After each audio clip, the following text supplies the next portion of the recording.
Bien, bonsoir, je vous propose de commencer. Alors, nous vous souhaitons la bienvenue dans ce séminaire consacré aux imaginaires, technologies, sociétés, design et quête de sens. On est très heureux de vous accueillir pour cette première séance de ce séminaire qui a été conçu en vue d'ouvrir une réflexion interdisciplinaire sur la situation des imaginaires aujourd'hui, mais en particulier tels que ces imaginaires sont à l'œuvre dans certaines pratiques du design. Alors, comme vous le savez, ce séminaire est le fruit d'un travail collectif, en particulier avec l'École supérieure des arts et de design de Reims, impliquant aussi d'autres partenaires, dont l'NCA, l'association Siana, le CERCES, qui est une UMR CNRS, Université Paris-Descartes, et le Centre de recherche Sens, éthique et société, et aussi la New York University en France. Cette multiplicité des partenaires et des collaborations n'est pas anodine, étant donné bien sûr l'ampleur de la tâche que nous allons nous fixer, le champ extrêmement vaste que nous allons explorer, étant donné aussi l'importance qu'il y a à croiser les regards disciplinaires sur le thème des imaginaires dans la société technologique. Et dans la conception de ce séminaire, nous avons été très sensibles au fait de croiser les regards, de déplacer les regards sur la société technologique et l'imaginaire qui porte cette société. En sachant qu'il s'agit d'un séminaire que nous allons ouvrir sur 2 années, donc la tâche est vaste et nous allons nous donner du temps pour travailler sur ces questions, sur 2 années et sur plusieurs lieux, puisqu'il s'agit d'un séminaire itinérant entre Paris, donc l'Institut Télécom, l'NCA à Évry et l'ESAD de Reims. Ceci pour stimuler, je dirais, une diversification des approches, une déterritorialisation qui soit en mesure d'ouvrir et d'intensifier la perception, de varier les perceptions que l'on peut avoir sur ces problématiques. Alors pour dire quelques mots d'introduction et pour laisser très vite la parole à ma collègue Patricia Ribaud, donc, qui est responsable de la recherche à l'ESAD de Reims, et puis à Olaf Avenatti, je voudrais me pencher très rapidement sur le contexte philosophique de la construction du séminaire qui nous réunit aujourd'hui, et qui va réunir de manière différée les personnes qui visualiseront l'enregistrement de cette première séance. Alors l'idée de ce séminaire est née d'une volonté de continuer des investigations qui ont été menées notamment en partenariat avec le CERCES relatives aux faits technologiques. Alors, depuis plusieurs années, nous travaillons donc avec le CERCES sur différentes problématiques qui touchent aux implications éthiques, politiques, des technologies de l'information et de la communication, en partant d'une hypothèse philosophique assez précise qui consiste à dire que nous ne rencontrons jamais les techniques toutes seules, mais des technologies. Ceci fidèlement au travail de Gilbert Ottois, qui, notamment dans le signe et la technique, a exprimé que nous ne rencontrons pas la technique, mais nous rencontrons des logoi, c'est-à-dire une techné avec des logoi, c'est-à-dire des discours, des modes de représentation, du langage, des logoi politiques, sociaux, esthétiques, théologiques, philosophiques, qui se pressent et encerclent la technique, l'insèrent dans une culture, de telle sorte que nous ne rencontrons jamais la technique toute seule, mais des technologies.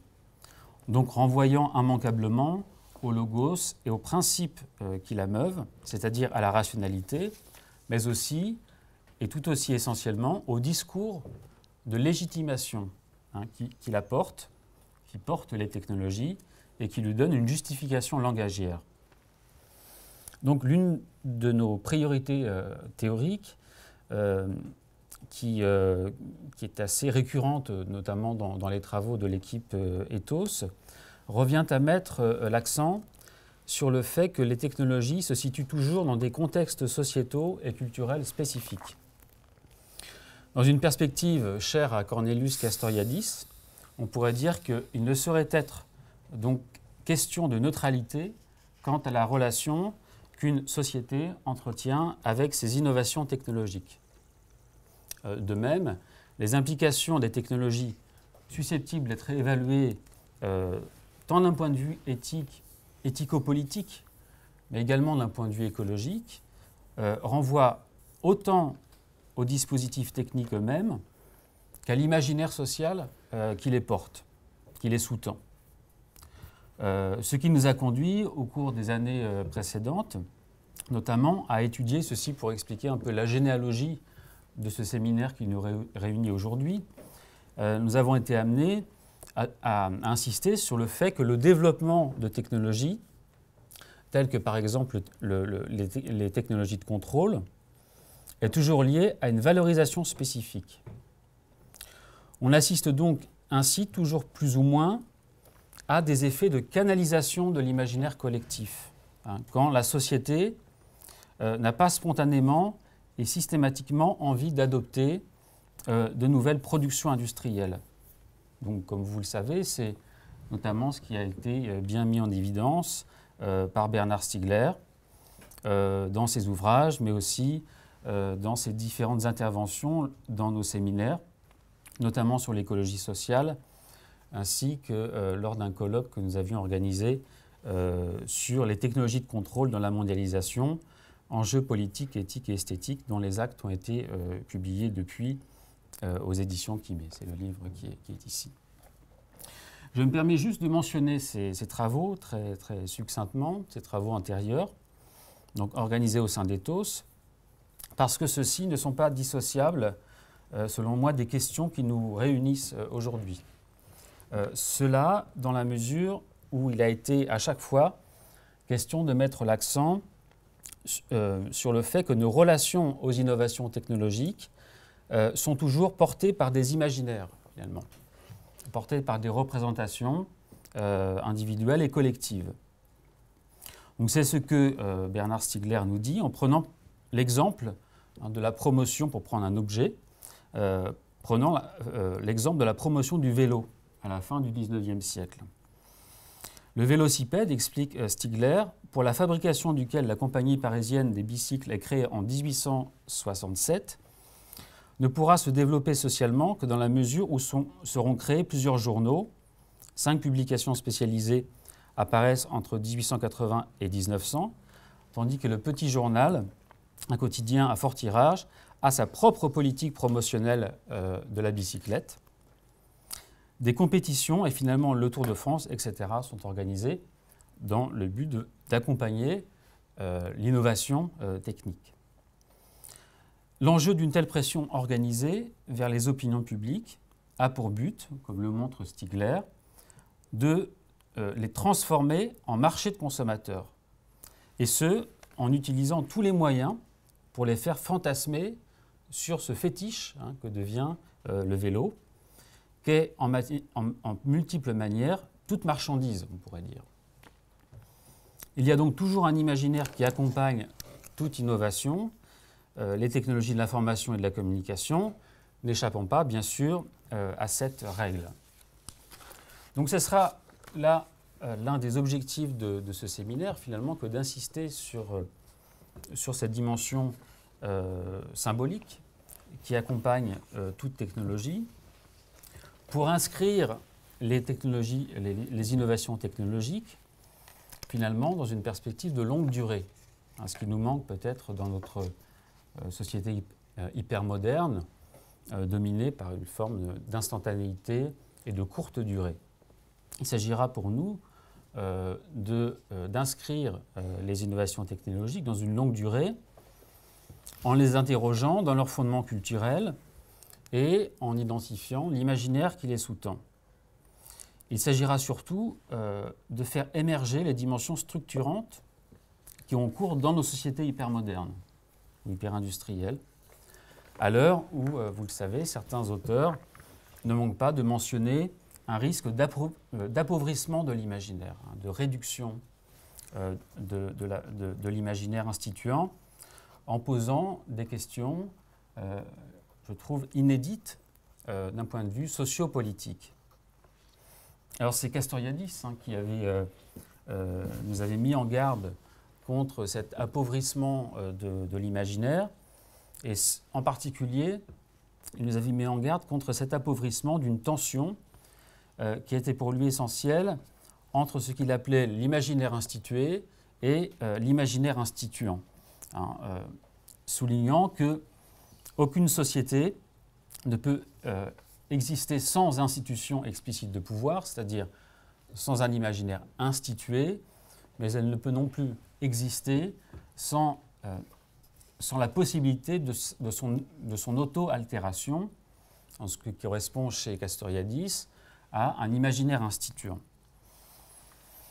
Concrètement, cela veut dire qu'une société démocratique doit se concevoir comme une tension de ces deux imaginaires, où les normes instituées doivent sans cesse faire l'objet d'une évaluation collective et doivent être considérées comme des créations collectives. Or, une question qui est posée par Castoriadis, et que j'aimerais vous suggérer à titre liminaire, est la question de savoir si nous ne sommes pas en train d'assister, dans nos sociétés industrielles, à ce qu'on pourrait appeler une réduction de l'imaginaire instituant. Dans un entretien avec Philippe Mermet, Castoriadis, de façon très énervée, nous parle de la réduction de l'imaginaire aujourd'hui, réduit à une expansion illimitée, c'est-à-dire une télé dans chaque chambre, un micro-ordinateur dans chaque chambre, etc. Bref, il nous renvoie ici à un imaginaire de la consommation, un imaginaire qui serait bloqué en quelque sorte, crispé. Est-ce que dans ce cas, les usagers et les consommateurs entrevoient encore, et c'est une question très, très vaste, entrevoient encore une dimension symbolique dans les objets qu'ils tentent d'acquérir? Autrement dit, à quoi peuvent encore rêver les usagers? Est-ce que les consommateurs rêvent encore? En arrière-plan de ces questions, et je terminerai sur ces quelques propos, nous sommes renvoyés au fait que l'analyse de l'imaginaire d'une société permet de saisir les fondements de son rapport à la technologie. Il nous est aussi rappelé l'importance d'une réflexion éthique globale, relative aux imaginaires qui sont en jeu dans nos sociétés contemporaines, et en particulier à travers la pratique du design. Et je dis cela en songeant en particulier aux réflexions de l'Autrichien Viktor Papanek, qui posait la question de savoir si le design était ou non complice de logiques qui relèveraient d'une pure et simple consommation.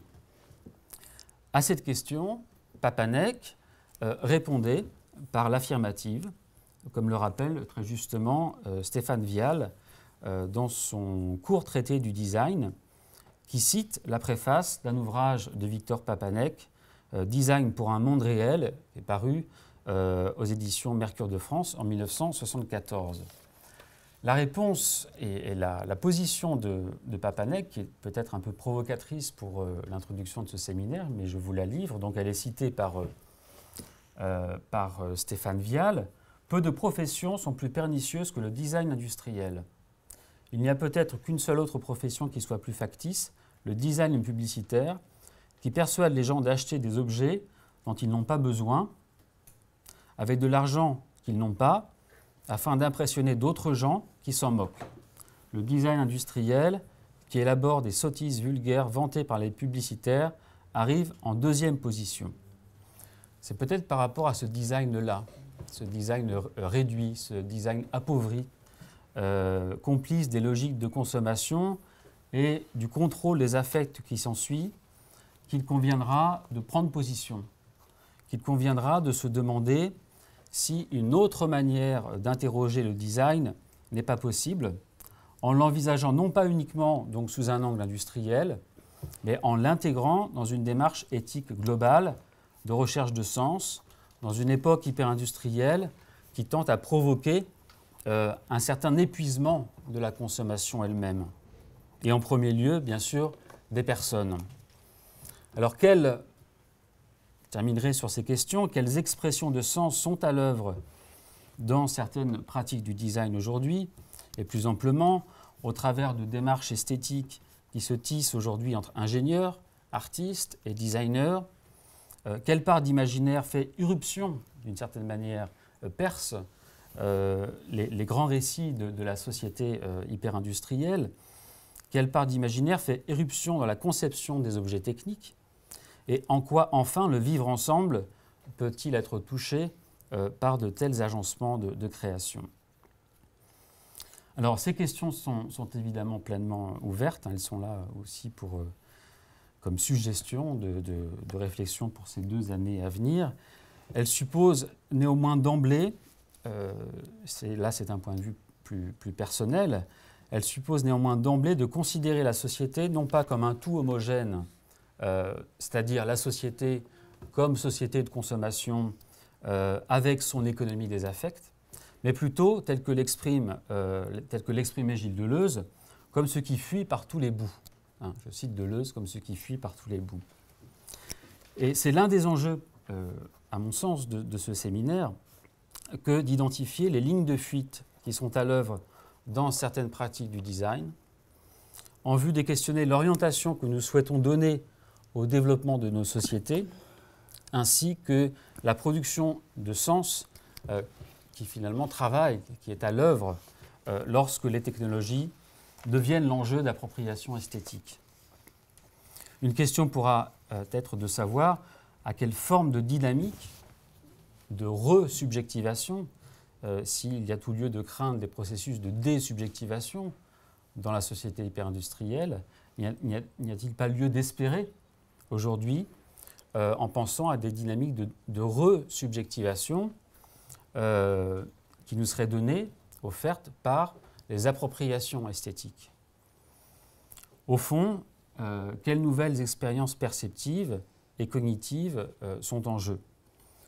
Ce qui nous amènera à questionner, ce qui pourra nous amener à questionner les pratiques de designers comme des faits, je dirais des faits sociaux, comme des faits qui concernent non seulement notre être au monde, mais notre manière de nous pencher dans la société, sur la société et ses problématiques, avec ses responsabilités en termes politiques, en termes éthiques et aussi en termes écologiques. Voilà. C'est sur ces quelques considérations introductives que désormais je laisse la parole à ma collègue Patricia Ribaud, donc responsable de la recherche à l'ESA, que je remercie vivement pour l'élaboration de ce séminaire. Merci.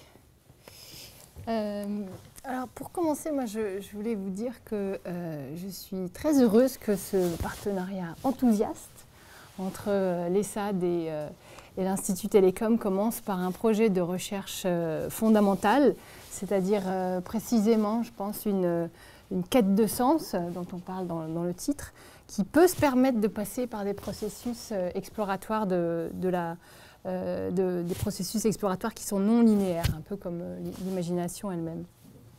Alors on a plein d'autres projets dans les tiroirs entre l'ESAD et l'Institut Télécom, des échanges pédagogiques, des projets de recherche et développement, des échanges d'enseignants. Mais je trouve que c'est extrêmement stimulant de commencer par un séminaire qui va aussi nous aider à nous positionner, à creuser les questions qu'on abordera ensuite dans les projets, disons, de recherche appliquée, si on veut faire la distinction. Alors avant de dire 2 mots du contenu de ce séminaire, je voudrais rappeler dans quel contexte il s'inscrit pour l'ESAD, parce que vous êtes peut-être moins familier avec l'école qu'à Reims, forcément. Et puis je voulais remercier nos partenaires, à commencer par toi, Pierre-Antoine, et le laboratoire Ethos, qui sont à l'origine aussi de ce séminaire, et puis avec qui nous construisons donc un partenariat dont je vous dirai 2 mots. Puis je voudrais remercier l'association Siana, en particulier Hervé Perrard et Nicolas Rosette, ici présents, avec lesquels on élabore ce séminaire entre Paris, donc Évry et Reims, comme tu le disais, et puis le centre de recherche CERCES, l'ENSIE, et puis la NYU en France qui sont également partenaires. Alors, comme vous le savez peut-être, les écoles d'art s'inscrivent dans une réforme qui est la réforme LMD de l'enseignement supérieur et leurs diplômes de deuxième cycle, les diplômes nationaux d'expression plastique, diplôme national supérieur d'expression plastique, qui soit en mention art ou en design, ont désormais grade de master. Donc on a été encouragé à créer des liens avec des équipes de recherche universitaires, des grandes écoles aussi, pour développer une recherche qui soit connectée aussi avec des modes de recherche plus classiques, comme ce séminaire, et en même temps d'inventer des formes spécifiques qui soient à la fois pratiques et théoriques. Alors, c'est peut-être une des raisons pour lesquelles aussi il nous a semblé bon de donner la parole à chacune des séances de ce séminaire, à la fois à un théoricien et à un praticien, qui dialogueront sur des thématiques communes, enfin, ou du moins plus ou moins connexes. Et puis ça nous permettra, et ça permettra à nos étudiants de mieux appréhender le monde des possibles créatifs, à la fois à partir des sciences humaines et de l'ingénierie, et puis à partir d'exemples concrets aussi, de projets de designers ou d'artistes. Alors pour l'ESSAD, le partenariat qui se construit avec l'Institut Télécom et plus précisément Télécole, École de Management et Télécom Sud Paris, c'est donc une très belle opportunité d'élargir ses horizons, non seulement au niveau du design graphique et multimédia, qui est concerné en premier lieu par ce partenariat, mais aussi au niveau du design d'objets, car beaucoup de projets de design sont concernés par les problématiques liées aux nouvelles technologies, aux technologies de l'information et de la communication. Donc c'est une opportunité particulièrement fertile d'interroger la relation du designer et de l'ingénieur à travers des projets communs, et puis de tenter aussi un rapprochement qui semble évident, mais qui engage des modes de faire, des manières de faire et de concevoir qui sont aussi très différentes par rapport à la technique, par rapport au projet aussi, et qu'il faudra essayer de faire coïncider. Donc, ce qu'il y a de bien, c'est que les équipes de part et d'autre sont très très motivées et ont plein d'idées. Donc, je vais en profiter aussi pour saluer l'équipe d'enseignants de l'ESSAD qui sont impliqués et même très impliqués dans ce partenariat et dans ce séminaire. Il y a Olaf Avenatti tout d'abord, que vous allez entendre d'ici quelques minutes, qui est graphiste et coordinateur du design graphique et multimédia à l'ESSAD, et puis Christian Pourry et Mathieu Hersam, ici présents aussi, qui sont des designers multimédia et qui enseignent aussi à l'ESSAD. Et tout ça, bien sûr, ne serait pas possible sans l'appui et le soutien de notre directrice Claire Payot, qui sera peut-être présente un peu plus tard. Voilà, en ce qui concerne le contenu de ce séminaire, je voudrais, moi, revenir brièvement sur la notion d'imaginaire, que je trouve extrêmement porteuse pour des designers ou des apprentis designers, parce qu'elle met en jeu le matériau premier dont les designers se servent, à savoir l'image. À la différence des artisans, par exemple, qui apprennent par le geste et le toucher, ou des ingénieurs qui se constituent une connaissance rationnelle et encyclopédique, les designers ont une approche qui est d'abord visuelle et conceptuelle. Alors par visuel, j'entends aussi visionnaire, dans le sens où ça implique justement l'imagination. Les jeunes designers apprennent à créer, à faire des images avant de faire des objets. Leur premier moyen d'expression, leur premier média est leur imagination, ou plutôt leur imaginaire, que le philosophe Jean-Jacques Wunenberger décrit comme un vaste territoire d'images sans consistance, sans structure et sans fonction. C'est dans le petit ouvrage L'imaginaire qu'il a écrit. C'est-à-dire une sorte d'intermédiaire entre la perception et le monde qui ne peut être strictement formulé, structuré en mots ou en concepts. Ça ne veut pas dire qu'un designer c'est un doux rêveur ou qu'il n'est pas capable de faire, mais ça signifie seulement que ce avec quoi il travaille, son premier outil, est un mode non linéaire de traitement de l'information, du savoir et des idées. Ça veut dire aussi que l'innovation est indissociable de l'imagination, parce que comme elle utilise des raccourcis et des chemins de traverse. Et donc l'imaginaire, en tant que domaine ou produit de l'imagination, c'est la première pierre, disons, de cet édifice créatif. Alors, dans les 5 essais qu'il a écrits sur l'imagination matérielle, l'imagination de la matière, l'eau et les rêves, l'air et les songes, la terre et les rêveries de la volonté, etc., Gaston Bachelard soutient que les images viennent avant la perception, dans le sens où l'aventure de la perception, comme il l'appelle, commence avec les images créées par l'esprit, et non par les images perçues, c'est-à-dire par les images qui ont d'abord été vues. C'est ce qu'il appelle l'imagination créatrice, par opposition à l'imagination reproductrice. Donc pour bien imaginer, il faut bien et beaucoup rêver, plutôt que bien voir.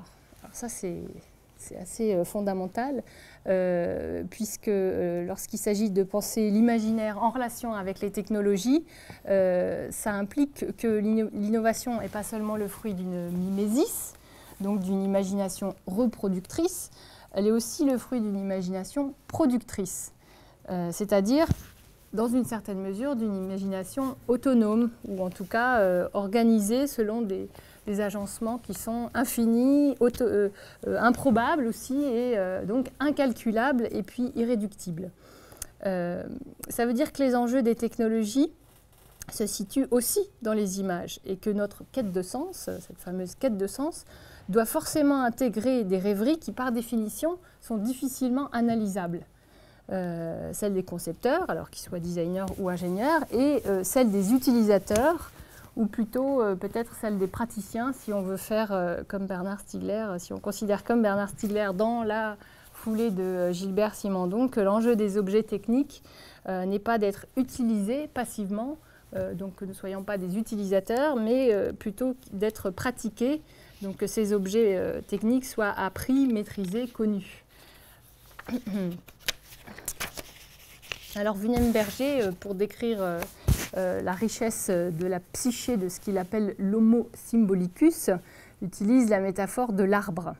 Donc la partie la plus visible, le feuillage, sont les images directement liées au monde extérieur, un peu comme des photos souvenirs, et puis viennent les images porteuses d'un deuxième sens, les images symboliques, qui s'ajoutent aux premières et font pousser l'arbre, c'est le tronc. Et enfin, les racines qui sont comparables aux archétypes, c'est-à-dire les images universelles, fondamentales, qui nourrissent toutes les autres. Elles sont invisibles, mais elles permettent à l'arbre de mûrir. Ce sont là les rêveries dont parle Bachelard, qui sont à la base de notre imagination formelle et matérielle. D'ailleurs, il parle de puissance individualisante de la matière. C'est donc à partir de ce matériel perçu, rêvé, vu, produit ou reproduit que vont travailler les designers, mais aussi les ingénieurs. Et l'un des enjeux de ce séminaire, et peut-être aussi de notre partenariat justement, est peut-être d'ordre grammatical en quelque sorte, s'il s'agit d'apprendre à conjuguer des imaginaires qui ont des racines à la fois communes, des racines culturelles et sociales communes, et puis des imaginaires forcément infiniment personnels. Alors ceux des designers et des artistes, les imaginaires des designers et des artistes sont encouragés à se développer dans leur singularité, mais ils doivent de toute façon rester connectés avec ceux auxquels ils s'adressent, qu'ils soient partenaires, commanditaires ou destinataires de leur projet.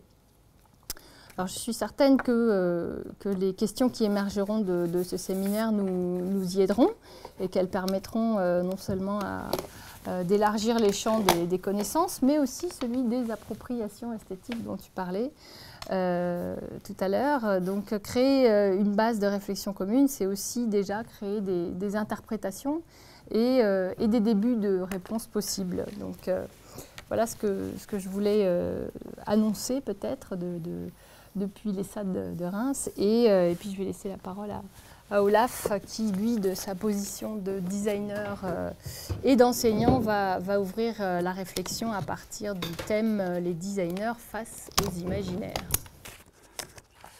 Donc bonsoir à tous. Donc je suis Olaf Avenatti, je suis designer graphique et multimédia au sein de l'atelier Tout pour plaire à Paris. Et puis donc j'enseigne à l'École supérieure d'art et de design de Reims. où j'accompagne en ce moment notamment les étudiants en design pendant l'année de leur diplôme de grade master.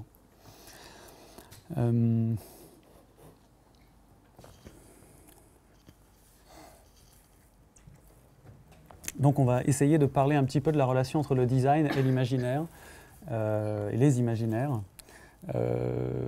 Alors, c'est une question qui est un peu complexe à aborder frontalement et il m'a semblé nécessaire d'essayer d'indexer un certain nombre de points qui me semblent importants pour pouvoir après démarrer une réflexion en étant un peu outillé. Donc je commence par cette phrase de Andrea Branzi qui nous dit donc que le designer est un inventeur de scénarios et stratégies. Voilà. Le designer est un inventeur de scénarios et stratégies, ainsi le projet doit s'exercer sur les territoires de l'imaginaire, créer de nouveaux récits, de nouvelles fictions qui viendront augmenter l'épaisseur du réel. Donc c'est un petit peu intimidant en même temps comme phrase. Je pense que le design c'est ça, mais c'est aussi beaucoup d'autres choses. Et surtout en fait, travailler sur les imaginaires, ça peut être aussi travailler de façon invisible. Ce n'est pas forcément quelque chose qui est spectaculaire en soi. Et donc là, je pense qu'il faut je vais essayer de venir à cette idée. Alors pour commencer, justement, je pense qu'il est important de réfléchir à des points qui séparent les pratiques artistiques des pratiques du design. Les artistes et les auteurs, ils portent un regard singulier sur la réalité. Ils nous adressent ces regards et ça nourrit notre imaginaire et notre propre interprétation du monde. Notamment là dans cet exemple du Jardin des Délices de Jérôme Bosch, on voit qu'on est en train de nous raconter à la fois l'ordre des choses, un ordre établi, qui structure la société, chacun est à sa place, et en même temps, Jérôme Bosch propose des visions fantasmagoriques complètement folles, très difficiles à déchiffrer. On est vraiment en contact avec un artiste, une identité forte artistique. C'est pas juste quelqu'un qui est en train de mettre en œuvre le cahier des charges de la représentation du monde standard à cette époque. Un autre exemple aussi qui me paraît assez pertinent, c'est l'exemple de Guernica, où Picasso nous dit que la peinture n'est pas faite pour décorer les appartements. Parfois, le design est fait pour décorer les appartements, c'est déjà un truc intéressant. Et c'est un instrument de guerre, il dit, offensif et défensif contre l'ennemi. Alors voilà, ça n'est pas du journalisme, ça n'est pas du reportage de guerre, mais c'est une prise de parole qui s'adresse à nous en nous considérant comme des gens qui sont doués en fait d'une capacité aussi émotive, d'un monde intérieur qui est intuitif. Donc c'est finalement en nous adressant ces œuvres, l'artiste il a une assez haute idée de nous en tant que public. Là, on a un autre exemple de Andreas Gursky, qui est un photographe et qui va dresser un portrait de la société moderne, de la société de consommation. Il effectue une série de constats. Donc là, on a une photo qui s'appelle 99 Cents, qui fait partie d'un projet, en fait, d'un projet assez important où il est allé dans beaucoup d'endroits, dans beaucoup de villes du monde différentes, à New York, à Shanghai, il a photographié aussi l'architecture. Et voilà quelqu'un qui est imprégné de photojournalisme, mais en même temps qui construit un propos qui n'est pas de l'ordre du design, quoi. Là, on a un autre exemple qui me semble important, c'est donc l'exemple de Métropolis. Là, on se confronte en fait aux utopies, et c'est-à-dire ça, c'est réellement un imaginaire social très, très construit. Donc Métropolis, c'est un film qui a été fait pendant la République de Weimar. C'est une vision du futur qui montre une société clivée, la lutte des classes, en même temps le fantasme de la mécanisation totale, y compris la mécanisation de l'homme. c'est en fait une sorte de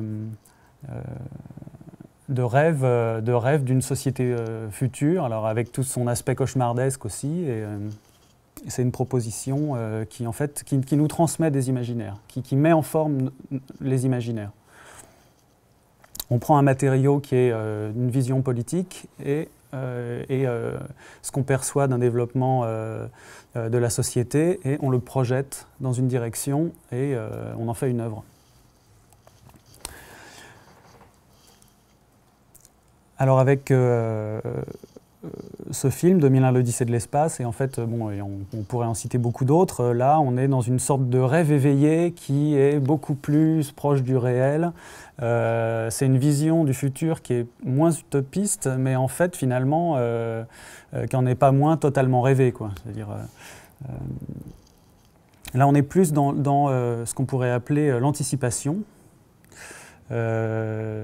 Quelque chose qui est peut-être plus facile à ressentir pour un spectateur. On est confronté aux espoirs, aux craintes réunies, et tout ça c'est réalisé dans notre esprit. Ça se réalise dans notre esprit par le biais du réalisateur qui essaye justement de mettre en forme, d'articuler les tensions d'une vision d'un futur possible et proche. Et de nous l'adresser.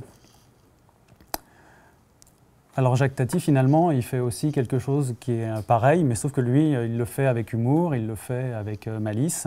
Et donc c'est un portrait humoristique de notre rapport à la société moderne, au confort moderne. Le confort moderne, c'est une notion assez importante qui aide à déployer, à porter la société de consommation.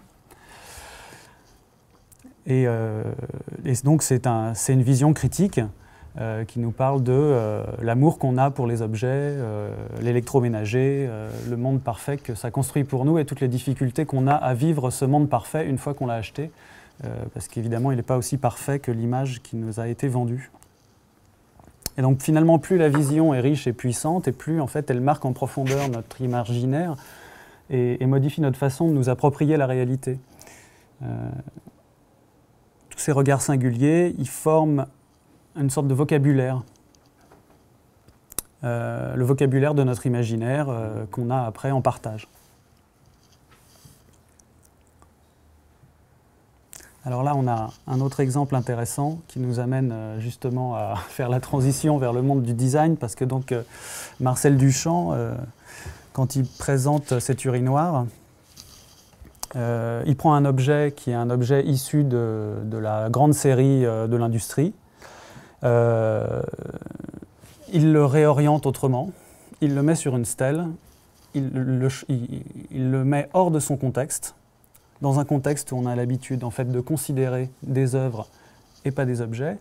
Et donc là, finalement, il finit par poser une question vraiment hyper intéressante, qui est le statut de l'objet.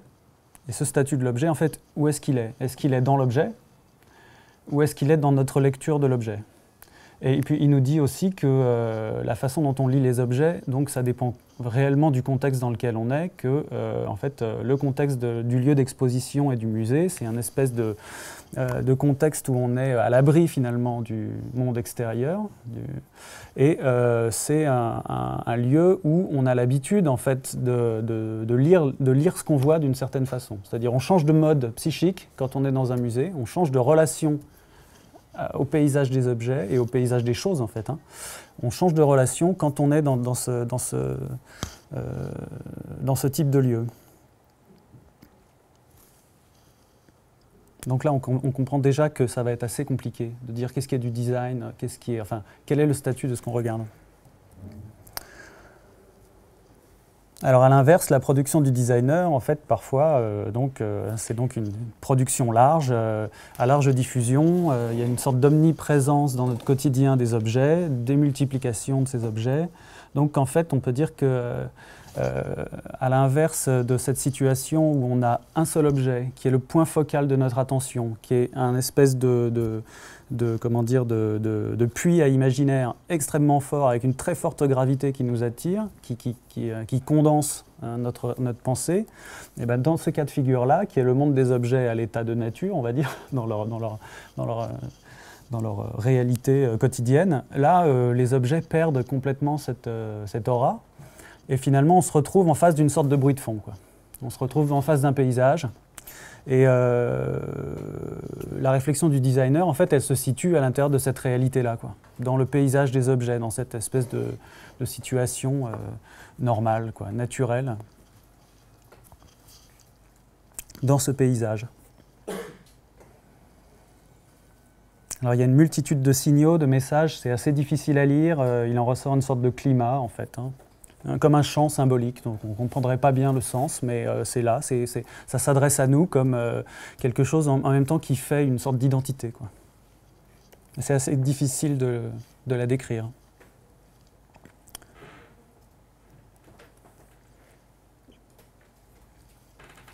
Donc ça m'amène à la question, le problème c'est de pouvoir lire les objets. Ça c'est important pour pouvoir avoir une réflexion déjà sur le design. Et donc, bien que chaque objet possède son espace symbolique et soit en mesure de nourrir notre imaginaire, les démarches qui mènent à une forme peuvent être très différentes et influent considérablement en fait, sur le sens. Et par exemple, dans ce projet d'Enzo Mari, en 1974, donc Enzo Mari, qui est un célèbre designer, propose une série de plans de montage pour permettre la fabrication simple de meubles du quotidien. C'est-à-dire que ce qu'il design, lui, c'est une sorte de catalogue de plans avec des plans de montage. Donc il utilise des matériaux bruts, on est dans l'esthétique des matériaux bruts, on est dans l'esthétique en fait, du bricolage. On se fait une idée finalement de ce que c'est que cette chaise au travers des signaux qu'on reçoit sur le type de matériaux, la simplicité de mise en forme, de mise en usage. Là, on a par exemple une deuxième chaise qui est faite avec des tasseaux de bois. Donc on n'a pas changé les matériaux, on n'a pas changé non plus la façon de les découper, mais par contre, on est tout à fait dans un autre projet. La Favela Chair des frères Campana, qui sont des designers brésiliens, et ils utilisent du bois brut. Le langage plastique donc, est symbolique, en fait, se crée dans la tension entre ces matériaux qui sont de l'ordre de la récupération et en même temps une sorte de sophistication formelle, hein, qui en fait une chaise extrêmement dessinée, quoi. Donc là, on est vraiment dans un objet qui a deux imaginaires qui se percutent, quoi. L'imaginaire un peu de la chaise de luxe, quoi, et l'imaginaire de la débrouillardise, du bricolage, de la récupération. Donc là, on a par exemple deux façons d'utiliser le même matériau qui nous mènent à deux solutions assez différentes. Une autre façon, parfois, que les designers ont de procéder, c'est de fonctionner en rébus, quoi. Donc là, on a vraiment un rébus formel, ça c'est assez emblématique, hein, de cette façon de procéder. Les frères Castiglioni, qui nous proposent donc, des chaises qui sont et des tabourets qui sont des associations de plein d'éléments, et c'est vraiment quelque chose qui est destiné pour être lu, hein. Donc, par exemple, dans le cas de gauche, on a une chaise de tracteur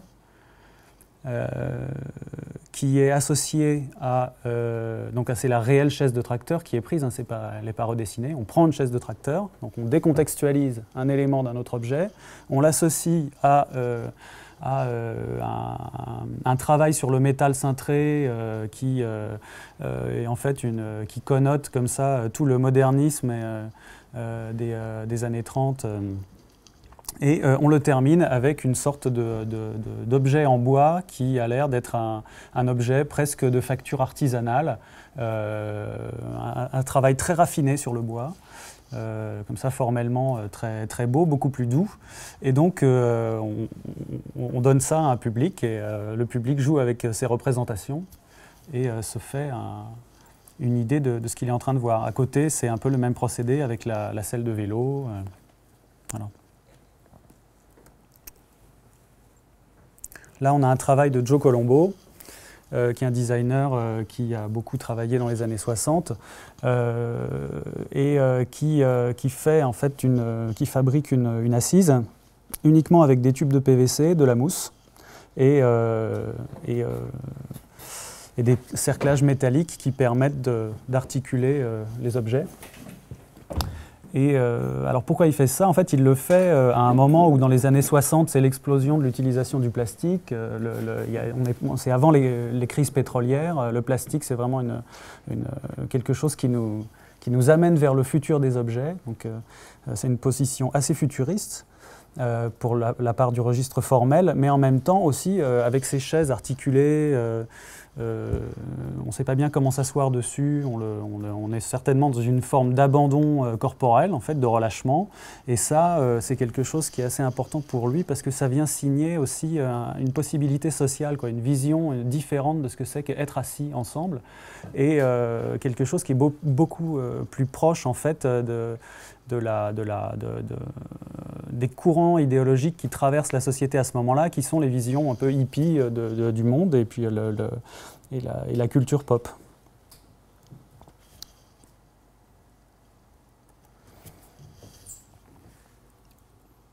Là, nous avons un chandelier produit par Droog Design. Donc le collectif Droog Design, c'est un collectif néerlandais qui travaille sur le design en contexte. Et ils ont pour cahier des charges en fait une utilisation économe des ressources, utilisation de matériaux de récupération. Et là, on a un chandelier en fait revisité. Donc le chandelier est conçu uniquement avec les pièces nécessaires pour le faire fonctionner. Donc on a une série de câbles, des dominos qui relient l'ampoule. Donc on voit en fait tous les éléments techniques sont révélés, ça n'a rien à cacher. En fait, c'est vraiment l'objet nu, quoi, l'objet essentiel, ce qui est nécessaire pour que ça marche. Et en même temps, avec une touche d'humour, puisque évidemment on n'a pas besoin d'autant d'ampoules pour produire de la lumière.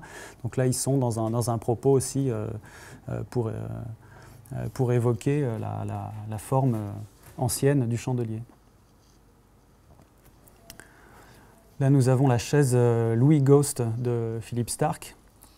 Là, donc, c'est assez intéressant parce que lui, il travaille sur un imaginaire formel qui est donc la chaise Louis XVI. Et il emploie une technique qui est l'injection de polycarbonate dans des moules. Donc, en fait, il n'y a absolument rien, aucune nécessité en fait, à ce que la chaise ait cette forme-là. Mais il y a une volonté réelle en fait d'amener, de ramener dans les salons en fait une sorte de forme culturelle ancienne qui va pouvoir revenir comme un fantasme, quoi, comme un fantôme finalement qui vient apparaître. Et donc là, il joue vraiment sur l'imaginaire de la forme, sur l'aspect visuel. Et la tension qui se crée avec un matériau qui est parfaitement, qui pourrait fonctionner avec tout à fait d'autres traitements, quoi. Donc finalement, il y a presque autant de démarches que de designers. Et tous les designers se nourrissent en fait des représentations culturelles et techniques, des us et coutumes, des courants idéologiques et des mouvements qui traversent la société. À la fois de la connaissance, des technologies de production et des process de fabrication et de diffusion, finalement pour donner des qualités intangibles à leur objet et pour les situer dans l'ensemble de la production, et surtout pour les adresser à un public. Donc il les adresse à un regard, et finalement il forme un vœu, c'est que les objets soient reçus, qu'ils puissent être lus, quoi, et qu'en définitive il puisse y avoir une appropriation de ces objets. Et ça m'amène à la deuxième partie de ma présentation, en fait, qui concerne l'appropriation des objets. Donc là, ça ressemble un peu à une affiche de catch, on va dire. On a d'un côté super normal et de l'autre côté hyper présence. Donc si le designer joue avec les représentations qui traversent une société, donc finalement, s'il charge ses créations de symboles et de valeurs, qu'est-ce qu'il propose au destinataire de sa création? Qu'est-ce qu'il lui adresse? Qu'adresse-t-il à son imaginaire? l'imaginaire du destinataire, quel projet il forme pour lui en fait, quelle ambition il a pour lui.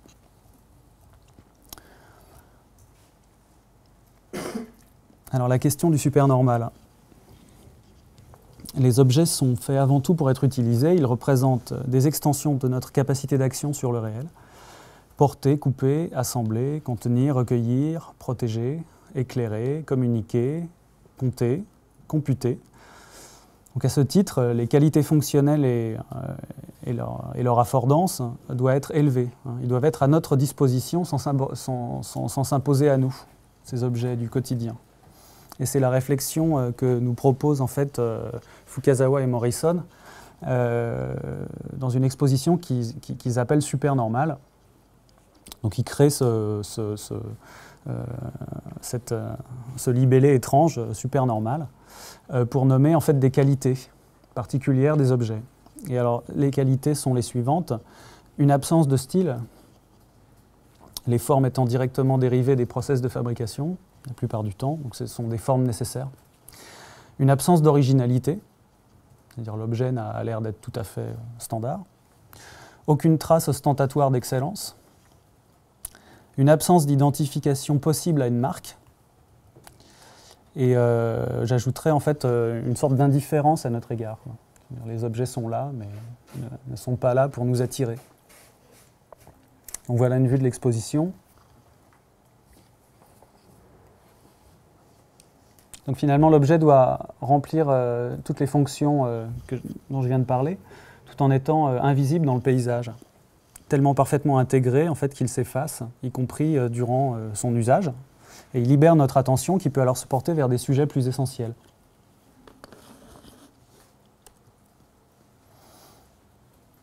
Voilà, donc un verre de vin en fait, qu'ils ont sélectionné. Alors, cette exposition, juste pour y revenir dessus, c'est une sélection d'objets qu'ils font. Hein. Ils ne sont pas auteurs des objets, mais ils sélectionnent des objets et pour leur caractère, pour leur qualité de supernormalité. Il y en a à peu près 200, 210. Voilà. Voilà un verre à vin, on ne sait pas d'où il vient, il a probablement une centaine d'années, probablement de fabrication française. Un trombone. Celui-là est fabriqué en Allemagne. Un panier. Un polypropylène qui est fait par un designer japonais. Une calculatrice. Un cendrier. Un appareil photo numérique.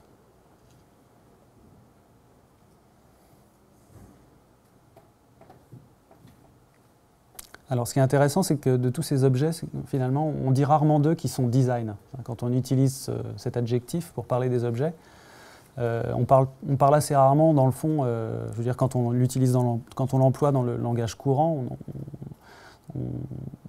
on s'en sert plutôt pour pointer des objets spectaculaires, des objets qui sont hyper présents, quoi.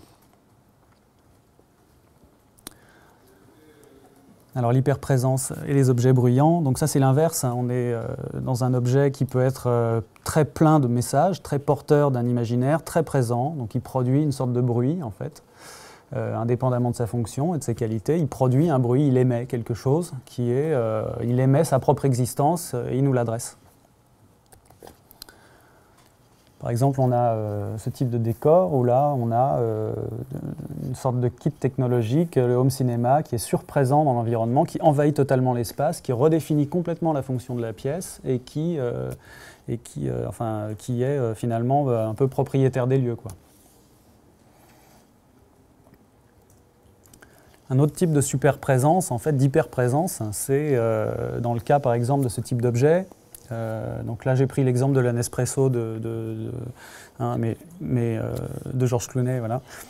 Mais en fait, ça pourrait être, la liste des objets est innombrable. Donc en fait, pourquoi ils sont hyper bruyants ceux-là? Parce qu'ils sont déjà, ils sont extrêmement bruyants sur le plan stylistique. Là, on a plein de pièces plastiques qui sont traitées comme si c'était des pièces métalliques, par exemple. Ils sont survendus. Ils sont systématiquement qualifiés d'objets design. Et ils sont accompagnés d'un discours publicitaire en fait, qui est ultra envahissant. Alors là, par exemple, on a une machine qui va induire aussi une utilisation de consommation assez étonnante, c'est qu'on va se mettre à acheter des consommables qui sont là en arrière-plan. Ces consommables, en fait, ils sont propriétaires, ils sont produits en énormes séries et ils fabriquent énormément de déchets. Mais ce n'est pas ça qu'on achète, en fait. Hein. Ce qu'on achète, c'est what else. Et l'idée d'un objet comme ça, un peu streamline dans sa forme, et un objet qui parle, quoi, hein, qui nous parle. Alors là, par exemple, on a la fameuse Rolex qui est aussi un objet extrêmement marqué dans l'imaginaire collectif, qui peut provoquer vraiment un amour immodéré pour ceux qui l'apprécient, ou bien un rejet extrêmement viscéral pour tout ce qu'elle renvoie aussi comme imaginaire, quoi. Donc finalement, ça c'est le type d'objet. Une fois qu'ils existent, en fait, ils deviennent des objets clivants pour la société. C'est-à-dire que c'est des objets repères. Et il y a les pour, les contre, ce qui ne les empêche pas du tout d'être des succès commerciaux. Donc en fait, c'est ça le paradoxe, hein, c'est que du point de vue du commanditaire, le bon design, c'est celui-ci. C'est un design bruyant, un design qui impose en fait un imaginaire. Toute la difficulté du designer, finalement, c'est d'être dans ce rapport au commanditaire où on va lui demander de faire des objets bruyants, et lui, peut-être qu'il va être plus sensible à l'idée de faire des objets normaux, quoi. Alors ça mène justement à l'uniformisation des imaginaires dans une société. Ce type d'objets-là, ce sont des objets repères. Ce qui m'amène à cet autre objet, qui est aussi un objet qui a... dans certains aspects, qui est aussi un objet clivant. Ça, c'est plus peut-être un type d'objet qui va nous intéresser par rapport à la notion de technologie, mais en fait, là, on est vraiment dans des objets hyper innovants. En fait. C'est ça qui vend au départ. C'est un objet innovant. Donc, l'innovation de cet objet produit une fascination. Ça aspire notre attention, c'est-à-dire l'objet nous aspire, hein, on le tient, on le regarde. Et ça entraîne aussi une uniformisation massive des attentes et des usages. Parce qu'en définitive, on ne fait que ce qu'on peut faire avec. On n'a jamais été consulté sur ce qu'on voulait pouvoir faire avec. Mais la puissance de l'innovation est telle que finalement, on est satisfait. Et alors là, ce qui est intéressant aussi, c'est que cet objet-là, il va redéfinir une catégorie d'objets. C'est-à-dire que tous les autres fabricants, tous les autres constructeurs de téléphones vont courir après cette forme-là, ce type-là de résultats. Alors, ce qui n'empêche pas cet objet aussi, et même la Rolex, etc., ou même la Nespresso, d'être peut-être une excellente machine à café, un très bon téléphone, une montre qui marche très très bien. Là, je ne suis pas en train de parler de la qualité des objets. Hein. Je suis en train de parler de leur bruit, et de la façon dont ce bruit est plus ou moins envahissant, et même parfois nous empêche plus ou moins de nous en servir finalement. Enfin, la Rolex, au bout d'un moment, elle n'est plus là pour qu'on lise l'heure, quoi. Elle est là pour être là, pour signer notre appartenance clivée en fait à une catégorie de population. Ce qui m'amène évidemment à la question de la marque, finalement, parce qu'au-dessus de tout ça, il y a les marques. Donc les marques, en fait, ce sont des entités symboliques qui sont extrêmement structurées. Ce sont des imaginaires structurés, en fait, qui sont adressés à nous via les marques. Les marques, elles définissent des périmètres d'imaginaire, et ensuite, les produits sont des supports pour ça.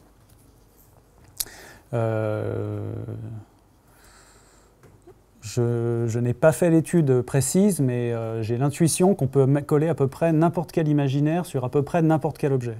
Je ne pense pas que l'objet définisse un territoire imaginaire ou que l'imaginaire définisse un objet. Hein, c'est la façon qu'on a d'en parler qui crée cette relation. Une fois que la relation est créée, si on peut mettre en œuvre suffisamment de présence publicitaire, à ce moment-là, n'importe quel message fonctionnera avec n'importe quel objet. En tout cas, moi, c'est ma conviction. Pardon, vous pouvez répéter, ça c'est assez complexe, je n'arrive pas à suivre. Ouais. Vous pouvez répéter ça, selon vous, si j'ai bien compris, n'importe quel imaginaire Ouais. peut être collé à n'importe quel objet, selon Oui, je pense que c'est. l'analyse qu'on en fait dans Je pense le que discours. ce sont des méthodes. Ouais, je pense qu'il existe des méthodes pour plaquer, si vous voulez, pour relier un storytelling hein, à un objet. C'est en partie en appui sur le marketing et en appui en partie sur la publicité. C'est-à-dire la publicité permet la présence, en fait, la présence régulière et permanente. Hein, souvenez-vous de la façon dont les iPhones ont été vendus dans la presse à un moment donné, dans la presse française l'année dernière, ou peut-être les années avant également. Tous les jours, il y avait une pleine page d'Apple dans la presse. Tous les jours, on nous racontait à quel point tenir cet objet dans la main était en soi était déjà s'en servir. Je veux dire, là, il y avait tout était résolu dans le fait de le tenir. Et alors ça, je pense que c'est en plus particulièrement vrai avec les objets technologiques, parce qu'il y a très peu d'acteurs qui sont à l'origine de cette production d'objets. Ça réclame des très grosses concentrations économiques donc eux, ils ont mis en place même des sortes de machines de guerre quoi, sur le plan du storytelling. Et c'est extrêmement, extrêmement fort, quoi. Alors finalement, on va arriver à une situation où tout va s'embrouiller pour nous, les utilisateurs et les consommateurs et les citoyens. Tout est embrouillé. C'est-à-dire on a beaucoup de mal à savoir ce qu'on pense des objets, dans le fond, quoi. On a beaucoup de mal à s'en faire même une idée. Est-ce que le produit est la finalité? Est-ce que c'est le véhicule de l'imaginaire de la marque? En fait, le storytelling, il devient presque un des matériaux constituants de l'objet. Donc en fait, on est vraiment dans une situation individuellement, je veux dire, hein, qui est assez difficile. Hein, entre marketing, innovation, c'est-à-dire la valeur de l'objet, elle est où, quoi? Est-ce qu'elle est dans une innovation réelle? Est-ce que c'est dans l'innovation dont on nous parle, qui n'est pas forcément là?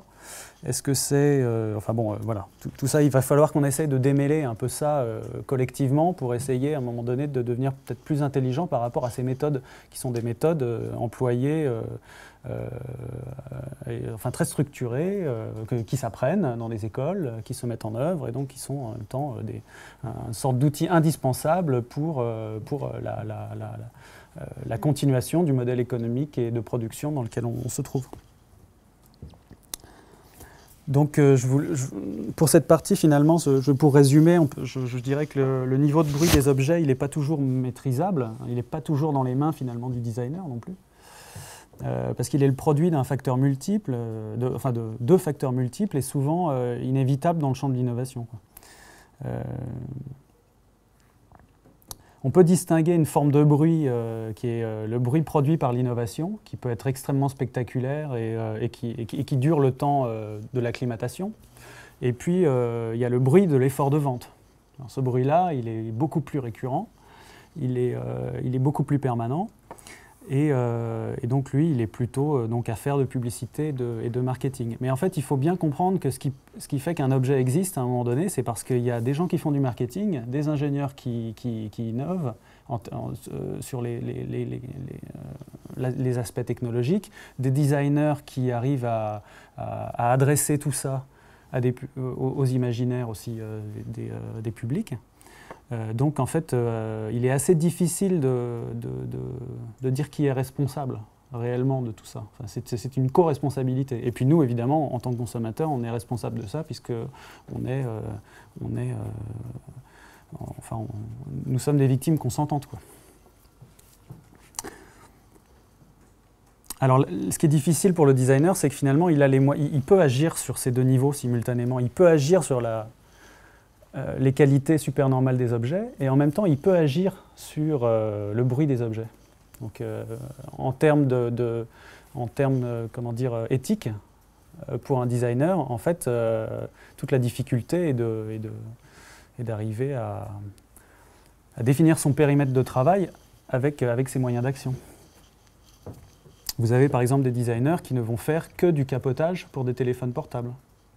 Ça existe, ça. Donc le capotage, hein, c'est juste la forme de la boîte qui est moulée dans un plastique, hyper raffiné, la recherche dans les matériaux, dans tout ce qui est au contact de la main. Si vous voyez à quoi ressemblent des téléphones dans les années 80 et à quoi ils ressemblent maintenant, vous voyez quand même qu'il y a une innovation dans les matériaux aussi qui est quasiment invisible, hein, mais, qui n'est pas très perceptible, mais qui en fait des objets extrêmement beaux quand même. Alors après, on aime, on n'aime pas les styles, ou bien on n'est pas forcément dans notre imaginaire le destinataire de la forme qui a été faite. Mais en tout cas, il y a un effort énorme qui est fait dans ce domaine. Et alors ça va être vraiment un truc compliqué à gérer pour les designers dans le cadre des objets innovants et des objets technologiques. Parce que finalement, souvent, ils apparaissent assez tard en fait dans la démarche de conception de ces objets.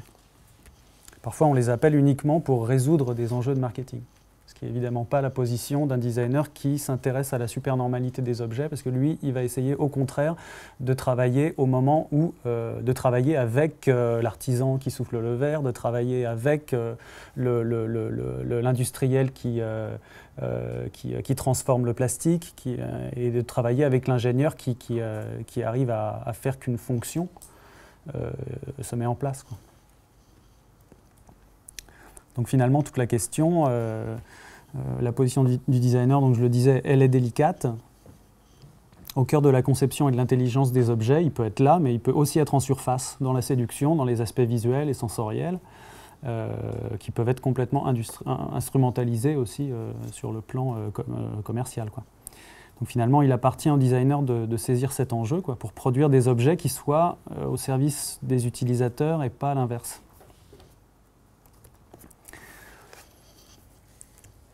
Alors en fait, cette longue introduction me permet de venir à la question des objets numériques, parce qu'en fait, c'est une nouvelle typologie d'objets. Certains disent d'ailleurs aussi que ce ne sont pas des objets.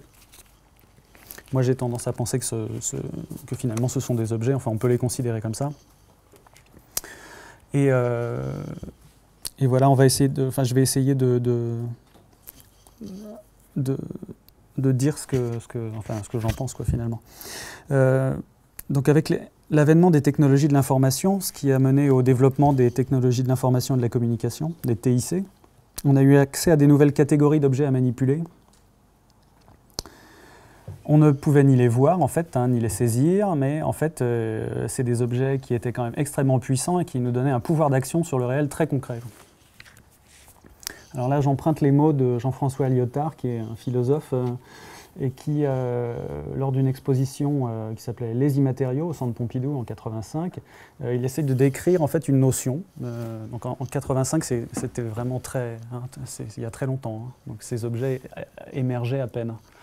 Il essaye de définir une notion pour lui qui est la notion des immatériaux.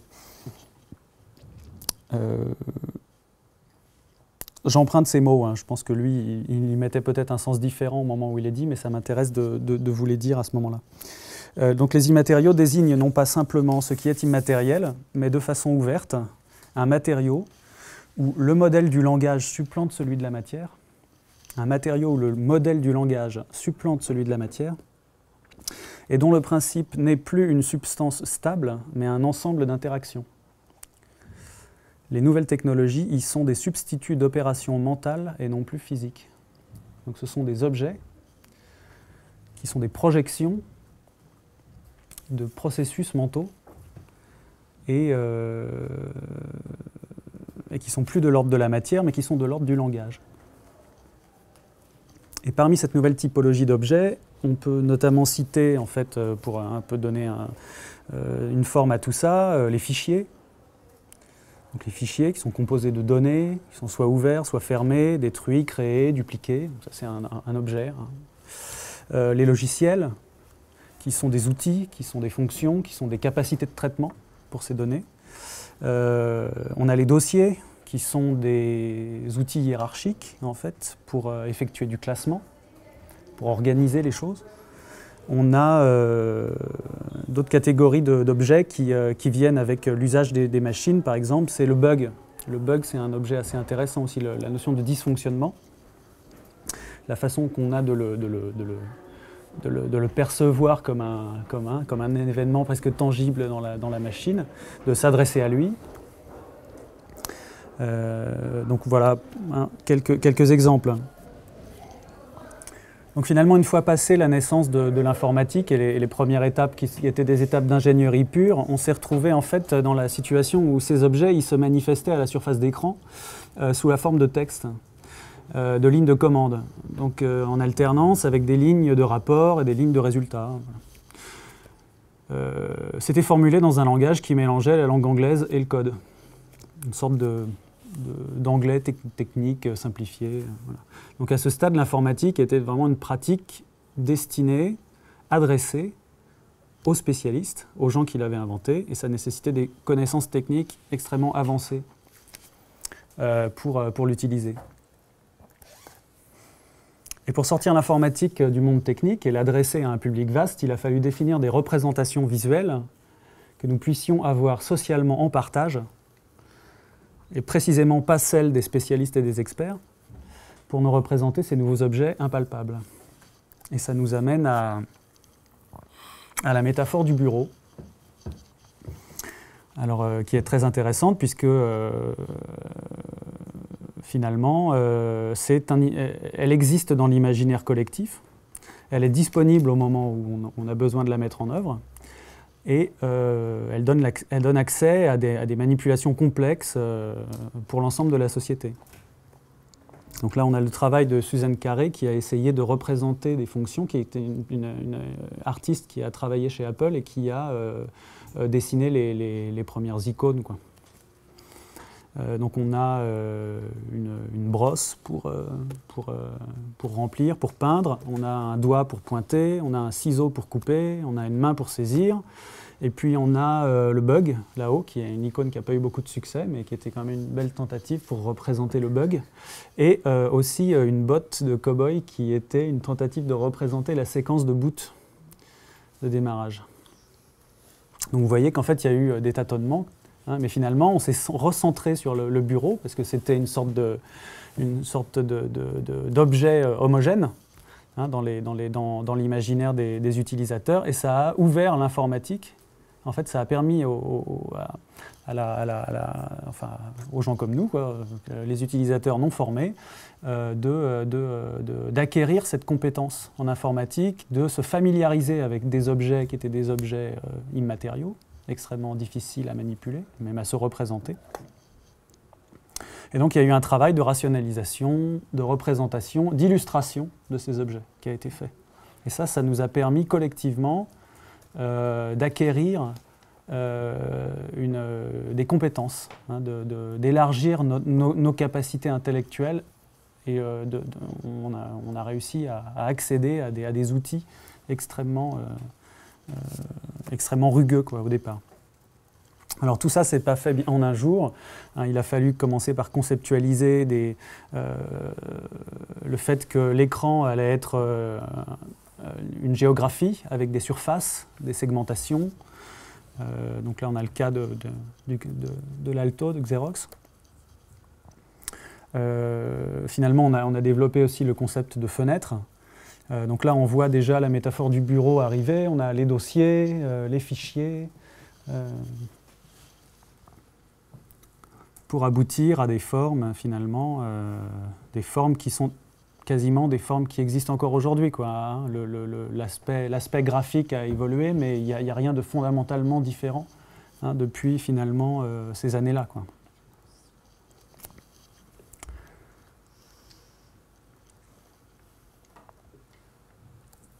Alors l'appropriation individuelle, en fait, de ces outils, en fait, elle est passée aussi par le visuel, et elle est passée dans la capacité à mettre un fond d'écran et à gérer l'organisation. Donc on avait des utilisateurs qui étaient extrêmement structurés, très rangés, qui nommaient tout très bien, qui créaient des arborescences extrêmement complexes, et puis des utilisateurs qui étaient un petit peu plus bordéliques, quoi, qui travaillaient. Et tout ça, finalement, ça vient individuer, il y a un processus d'individuation de l'outil et d'appropriation de l'outil au travers de ces capacités assez faibles, malgré tout, hein, à se les approprier. Donc il y a eu évidemment aussi tout le travail sur les icônes personnalisées. L'icône, il y a eu un grand engouement pour cette personnalisation-là. Et finalement, aujourd'hui, on arrive à une situation qui est quasiment celle des années 83, 4. Alors,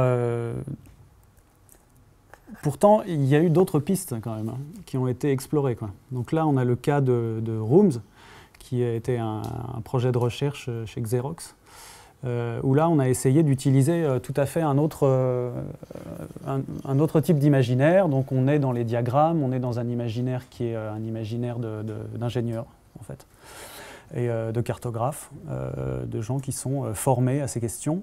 Et en fait, ce projet a été abandonné. Alors, je ne peux pas vous dire exactement les raisons pour lesquelles il a été abandonné, je ne les connais pas. Mais par contre, je forme une hypothèse, c'est que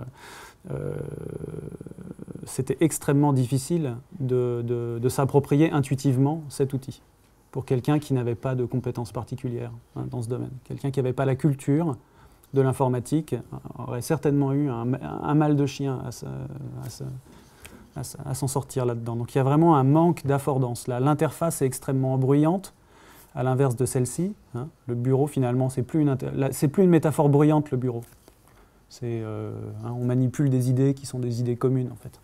Là, ici, on manipule des idées qui sont complexes. Alors, pour les designers, c'est génial, on adore, hein, ce genre de choses. Mais malheureusement, pour les utilisateurs, c'est peut-être un petit peu trop bruyant en références qui ne sont pas les leurs. Et donc, il y a un moment donné aussi, ça interfère et ça empêche, quoi, tout simplement, une relation efficace. Oui. Vous avez utilisé le terme d'affordance. Oui. C'est peut-être pas un terme qui est commun, peut-être commun chez les designers, mais pas chez tout le monde en fait. Oui, bah, l'affordance, en fait, c'est la capacité qu'un objet a d'être intuitivement perçu, intuitivement compris. Et l'affordance, c'est une qualité que l'objet a ou n'a pas. Soit quand je le vois, je comprends intuitivement tout de suite comment m'en servir et comment interagir avec, soit il reste complètement une énigme, et à ce moment-là, son degré d'affordance, en fait, c'est comme une sorte de thermomètre, son degré d'affordance est faible ou élevé. C'est mieux s'il est élevé. Donc une interface adressée pour ce cas-là à l'imaginaire des ingénieurs et des gens qui ont une culture scientifique. Alors, quand même, il s'est passé une chose importante. Je dis que ça n'a pas beaucoup changé depuis quelques années, mais l'apparition du web a quand même créé une situation par rapport à l'imaginaire de cette métaphore du bureau qui est assez intéressante. C'est qu'au sein du bureau est venu un espace, l'espace du web. Et donc, dans l'espace du web, il n'y a pas de dossier, il n'y a pas de corbeille, il n'y a pas de fichier, mais on a une fenêtre. Et à l'intérieur de cette fenêtre, on rentre dans une sorte de tunnel. Un tunnel de pages, on a appelé ça des pages, mais on pourrait aussi appeler ça des écrans. Donc on navigue comme ça dans une sorte d'hyper-document infini, sans ordre autre que celui de l'historique de lecture. Et ce qui est quand même assez étonnant finalement, et ça signe la robustesse de chacun d'entre nous à faire face à des situations un peu hétérogènes, c'est que là, on est vraiment très, très hétérogène. On a le bureau qui fonctionne d'une certaine façon, on a le web qui fonctionne d'une autre, et on va arriver quand même à s'en sortir chacun et à investir ces deux espaces qui sont quand même en termes de design, en fait, c'est très mal pensé, quoi, le rapport entre le bureau et le web. Hein, mais malgré tout, ça fonctionne parce que les gens peuvent s'adapter aussi à des situations où le design est assez moyen, quoi. Donc voilà, évidemment, l'ordinateur, à un moment donné aussi, il change de nature. Avant, c'était une sorte de boîte à outils personnels qu'on organisait, notre petite bibliothèque numérique personnelle, et puis d'un seul coup, ça devient un objet avec lequel on communique. Donc c'est un moyen de communication qui revitalise la place de l'écrit dans les échanges, en plus, ce qui n'est pas rien à ce moment-là, où finalement beaucoup de gens téléphonent, et un outil de consultation de contenu qui va donner accès sans contrainte. J'accélère un petit peu, qui va nous permettre de communiquer. Donc finalement, l'ordinateur, à un moment donné, il a changé de nature. Ce qui nous amène à une évolution suivante, le web social, avec le web 2.0, les réseaux haut débit. Et là, on devient émetteur de contenu, nous, en tant qu'usagers. Donc, on organise ces fragments au sein d'une architecture globale de participation, et l'offre de services s'organise pour nous permettre de vivre cette expérience. Donc là, on a l'exemple de Wikipédia, que chacun connaît, qui est donc construit sur le copyleft, la neutralité des points de vue, et puis le laisser-faire. Donc là, c'est assez intéressant en termes de définition de projet. Je dois un peu accélérer, là. Un autre type de réseau social qui a été essayé, donc par exemple, c'est Second Life. Là, Second Life, on est dans une métaphore, on est dans aussi une interface très bruyante, on est dans un outil qu'on démarre, hein, c'est comme un coup de manivelle qu'on donne à la voiture pour la démarrer, mais là, il faut lancer Second Life pour être dedans. Et en fait, Second Life va être un outil qui va être très investi à un moment donné parce qu'il est capitalistiquement compatible avec notre monde, ils ont même une monnaie.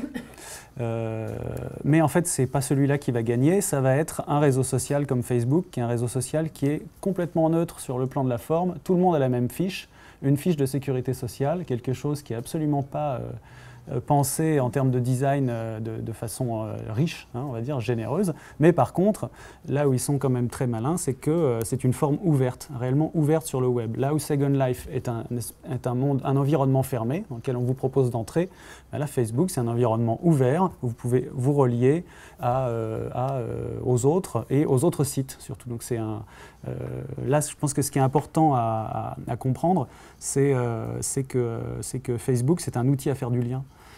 Et donc un outil ouvert. Donc la forme est secondaire. La forme est secondaire dans Facebook.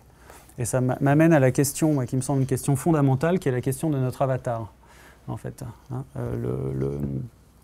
le web social nous fait prendre conscience que notre forme projetée, notre reflet numérique dans l'espace persistant du réseau, il est persistant maintenant. Hein, notre reflet numérique se constitue de la somme de nos publications et des traces de nos interventions.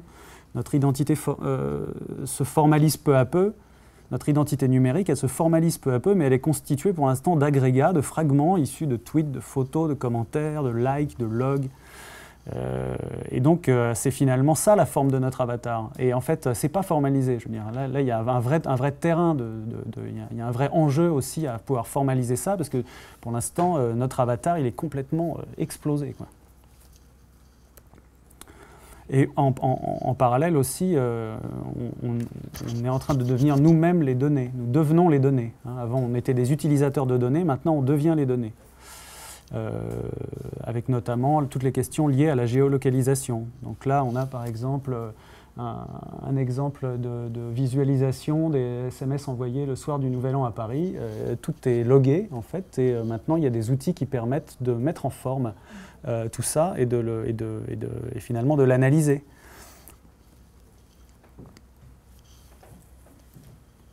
Donc le savoir issu des traitements, de ces traitements massifs, en fait, il est impossible à évaluer depuis notre propre position de pixels. Nous sommes devenus des pixels.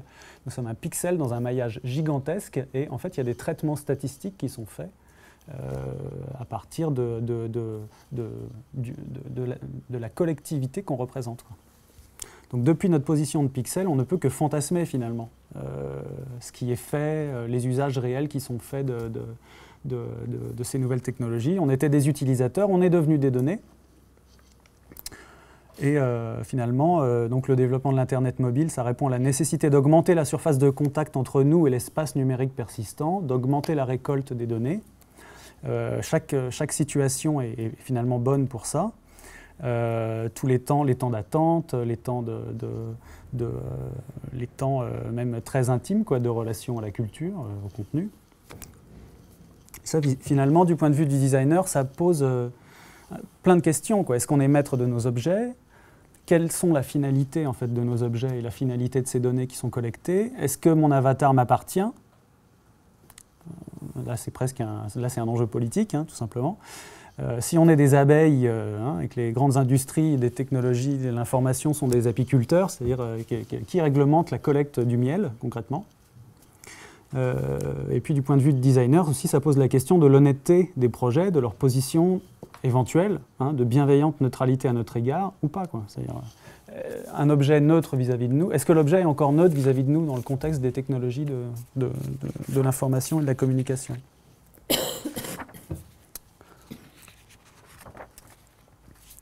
Donc voilà, donc on est face à cette question, nous les designers, mais aussi je pense tous les utilisateurs, c'est que faire de ça, hein, là j'emprunte la question sans point d'interrogation qui a été posée par Enzo Mari et Gabriele Pezzini dans une exposition importante pour nous les designers.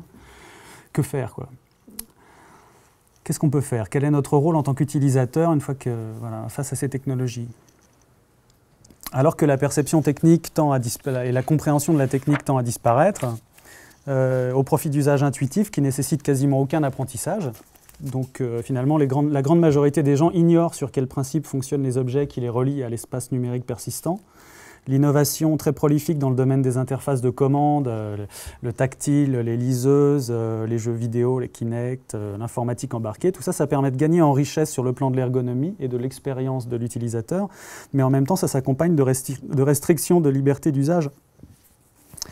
Toutes les limitations de iOS, par exemple, en sont un exemple.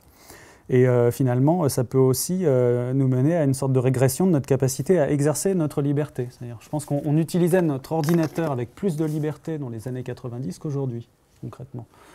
Mais voilà, donc finalement, ça pose la question de la place qu'on peut avoir.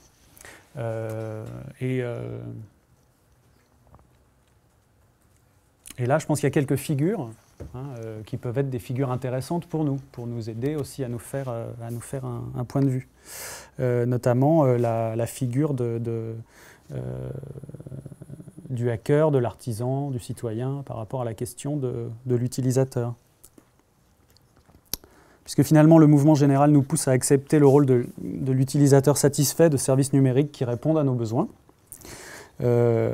Alors que l'histoire de notre rapport à l'informatique nous a appris à être plutôt des bricoleurs créatifs et des créateurs de pensées projetées, quoi.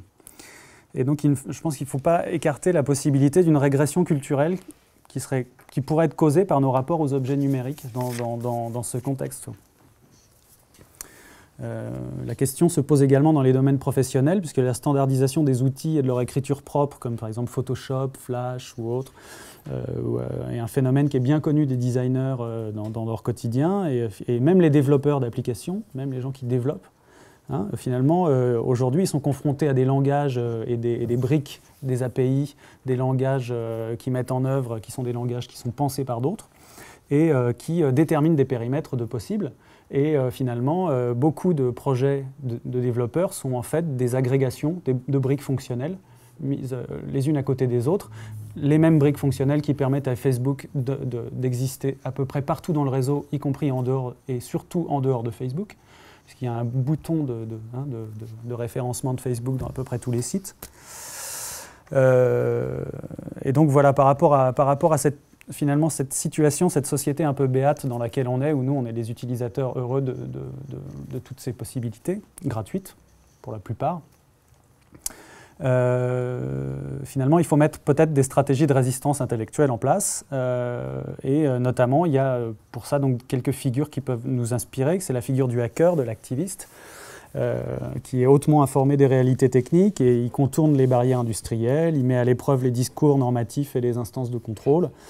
Il oppose une vision de la société qui est plus libertaire, et puis donc il produit un contre-pouvoir. Donc concrètement, il y a la question quand même du contre-pouvoir par rapport à toute cette réalité auquel on est confronté. Il y a la question de l'artisan du numérique aussi, qui dispose d'un accès direct aux composants électroniques bon marché, un savoir pour les mettre en œuvre qui est répandu partout. Et finalement, l'artisanat technologique qui se développe.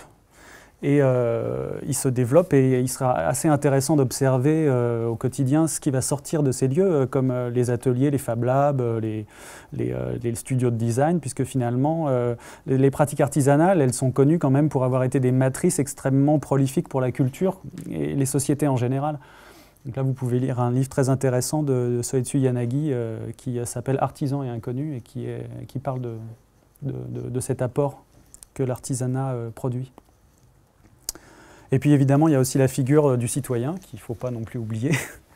Et donc le citoyen, il interroge le paysage des objets s'il en a les moyens. Donc il faut absolument qu'il en ait les moyens, quoi. Donc pour qu'il puisse exercer son pouvoir critique, qu'il cultive et qu'il possède son propre imaginaire, que son imaginaire ne soit pas peuplé par d'autres, quoi, par un imaginaire complètement envahissant, notamment du discours publicitaire et du discours du marketing. Parce que finalement, sans le citoyen, il n'y aura pas grand-chose de possible. Hein. Ce n'est pas les designers qui vont résoudre la question, ce n'est pas non plus les industriels, ça ne viendra pas comme ça. Donc je pense qu'il est par contre, ce que ça veut dire, c'est qu'il est important pour nous, les gens qui conçoivent des objets, de toujours considérer les utilisateurs finaux dans toute leur richesse et leur complexité quand on leur adresse des formes et des objets. Parce qu'il faut qu'on s'adresse à eux justement dans toute leur richesse. S'ils ont la possibilité d'expérimenter au travers des objets leur propre richesse intérieure et de la développer, à ce moment-là, on arrive à construire. Donc voilà, je conclus. Pour vous dire en fait que moi, ce qui me semble important, c'est qu'en tant que designer, on défende quelques idées en fait, finalement clés quand on crée des objets. C'est que je pense qu'il faut qu'on conçoive et qu'on produise des objets qui ne dominent pas les utilisateurs, mais qui les assistent avec bienveillance et transparence. Ça, c'est important qu'on ait ça en tête. Qu'il faut qu'on fasse des objets qui ne prennent pas plus qu'ils ne donnent aussi. Ça, c'est, pour les technologies de l'information, c'est quand même une sorte de deal minimum qu'il faudrait qu'on mette en place, quoi. C'est-à-dire, OK pour faire la récolte de quelques données, mais en même temps, on vous donne au moins autant que ce qu'on vous prend. Et là, je pense aussi aux enjeux qui sont reliés à l'édition, où là, on va avoir, on voit apparaître des livres numériques, mais est-ce que réellement ils sont aussi bien que les vrais? Et est-ce que dans ce jeu de substitution des supports, est-ce qu'on ne risque pas aussi de perdre beaucoup de choses? Donc il faut être très vigilant à ça. Je ne pense pas, hein, mais je ne pense pas si on fait attention à ça, ça se passera très bien, mais il faut y faire attention. Et puis il faut aussi faire des objets qui soient compris dans leur fonctionnement, au sens de comprendre la règle du jeu, quoi. Comprendre qu'est-ce que ça veut dire de se mettre à utiliser tel ou tel objet informatique. Et puis il faut que ces objets ils soient porteurs d'une richesse culturelle propre aussi. Ça ne peut pas être juste une production et qui soient pensés donc, en intégrant les questions d'innovation, évidemment, mais aussi dans leur perspective de leur super-normalité potentielle. Hein, parce que là, on est dans une sorte de moment d'ébullition où on est sur la vague de l'innovation, donc ces choses, tout est très spectaculaire et très intéressant et très passionnant, mais il y a un moment aussi où tous ces objets ils vont constituer le paysage de la normalité. Et alors, on sera en face de quel paysage? Et en fait, ce paysage, je pense qu'il faut le penser aujourd'hui. Il n'est pas encore là aujourd'hui, parce qu'en ce moment, on est dans le bruit de fond juste après le Big Bang, on est dans une espèce de nuage de lumière, mais il faut penser à ce que sera le paysage des objets qu'on est tous en train d'inventer collectivement d'ici quelques années. Voilà. Dans la perspective d'une potentielle, peut-être, super normalité des objets porteurs de technologie. Voilà, j'ai terminé. Merci.